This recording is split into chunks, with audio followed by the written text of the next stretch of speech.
So we're back the next day for the exact same session as the previous, just a short session of bouldering, 30 minutes. So I start off with, there's still a few more of the physical purples on the main wall that I can finish off.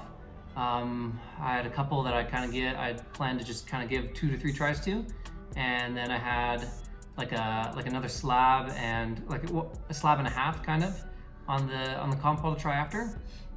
I guess by a slab and a half I mean one of them was kind of a slab but not really.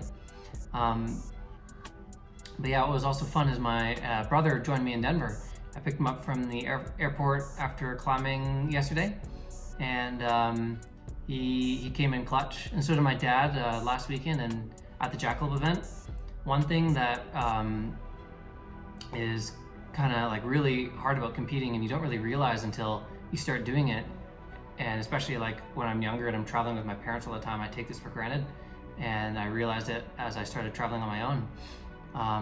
Actually, Maddie wrote a blog about this recently and kind of talked about the topic, that it is a lot harder mentally, and it just can kind of affect your performance to compete alone. Like if you don't have someone to travel with, or someone to just kind of take your mind off things, not let you get in your head, just to talk to have around, it's super helpful, and it's actually really important for competing. And I realized this, like, I kind of realized this a few years ago, but maybe I didn't really focus on it that much. And so I would still kind of go to events by myself. But then like me and Maddie were talking recently, and she kind of put it into words well, and she wrote an article about it as well. It's kind of something that we need to focus on, and that's why I asked my brother and dad if they could come to either of these comps. And so my dad said he'd go to Jackalope, and Nate said he could come to Vail, which was super helpful. So he was climbing with me today. It was a lot of fun. And so yeah, now we're trying this physical purple here. This one was really hard. I thought I was only gonna try like the purples, like these physical ones, like 2 or 3 times, but this one ended up being so much fun. It looks like kind of just a basic boulder, but I really like this. The holds are really bad. It was fun to figure out these movements, and it was actually especially hard with the tape that I had on my pointer finger, even though it was just on one finger. This hold in the middle here, like the second hold of the climb, basically, you kind of have to do this float move up to this other sloper, and it was like it's already on the limit of like being such a bad sloper, and this move, like to cut the feet, is really hard, and the tape was just making the hold even worse to hold. But I had a fun time kind of just hanging around these bad holds, getting this super precarious foot up, and yeah, the last try I dropped the finish. I had like this arret's like a little slopier than it looks, and I should have just kept my foot lower. But yeah, I had a fun time working this one. I really like this boulder. I think it was probably the hardest in the gym. So that was a nice one to get the sound of. And then I had said, okay, there's two more purples I'll probably hop on real quick before I go to the comp wall again. The first one was this pinchy one. I thought this one was my style, and I thought I could flash it, and ended up being correct. Kind of tricky here in the middle with this side pull, with your feet off balance, but yeah, that was my style.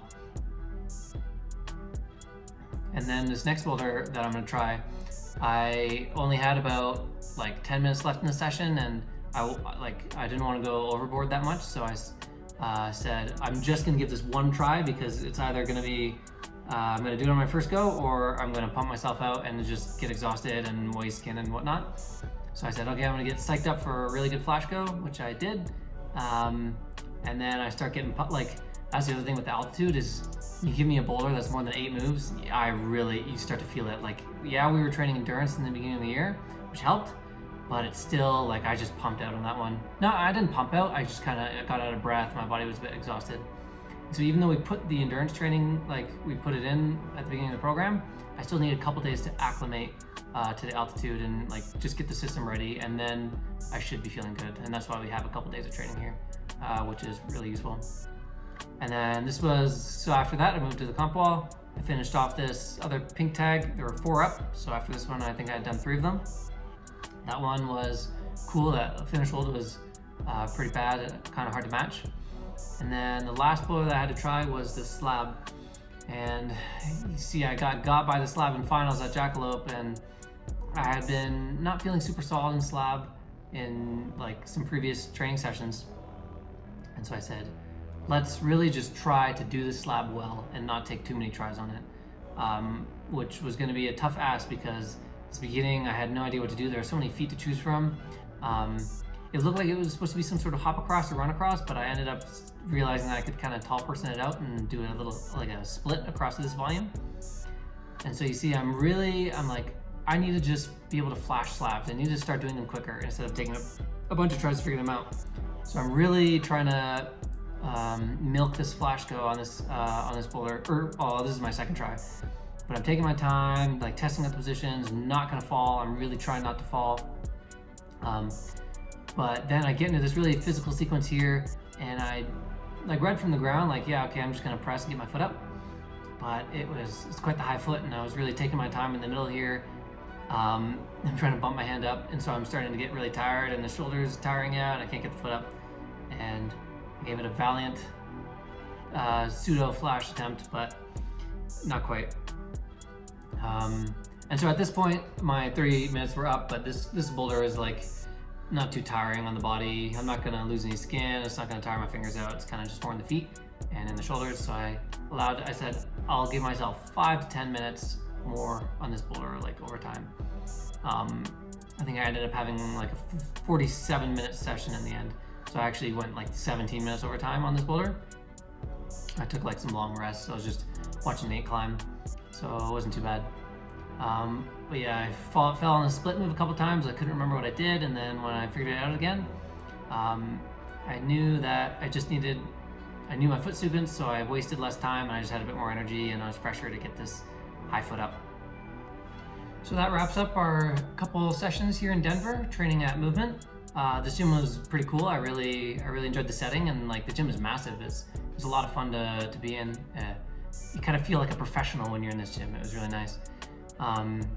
But yeah, so Vail is in a couple days. Today's rest day, and then tomorrow's the rest day, and then the next day is the event. Skin is a little bit pinker than I'd like, but I think it'll be fine, and I'm pretty happy with my shape, and I'm super motivated. So we'll see how it goes.